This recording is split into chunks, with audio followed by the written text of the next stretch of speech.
Tuesday, February 24, 2026. Our devotional is entitled, God's Law is Perfect. Our text is Psalm 19, verses 7 and 8. The law of the Lord is perfect, converting the soul.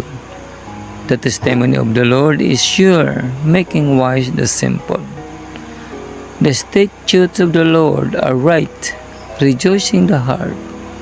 The commandment of the Lord is pure, enlightening the eyes.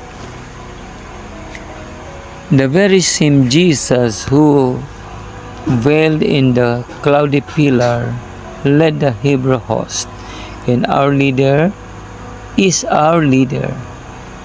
He who gave wise and righteous and good laws to the Israel has spoken to us as verily as to them.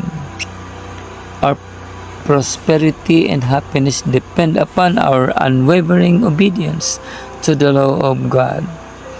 Finite wisdom could not improve one precept of that holy law. Not one of those 10 precepts can be broken without disloyalty to the God of heaven.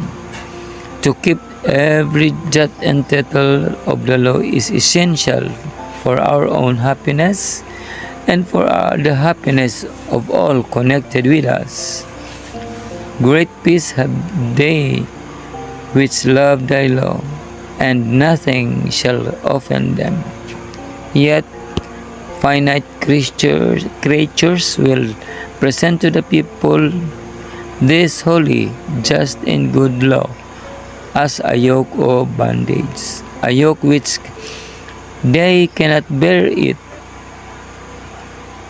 It is the transgressor that can see no beauty in the law of God. The law, the whole world, will be judged by this law. It reaches even to the intents and purposes of the heart and demands purity in the most secret thoughts, desires, and dispositions. It requires us to love God supremely and our neighbor as ourselves.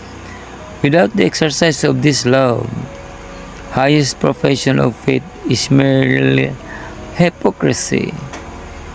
God claims from every soul to human family, perfect obedience to His law. Whosoever shall keep the whole law and yet offend in one point, he is guilty of all. The least deviation from that law by neglect or willful transgression is sin, and every sin exposes the sinner to the wrath of God.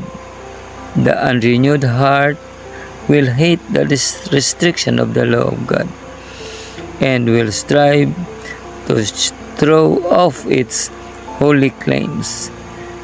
On our eternal welfare depends upon a proper understanding of the law of God, a chief conviction of its holy character, and a ready obedience to its requirement.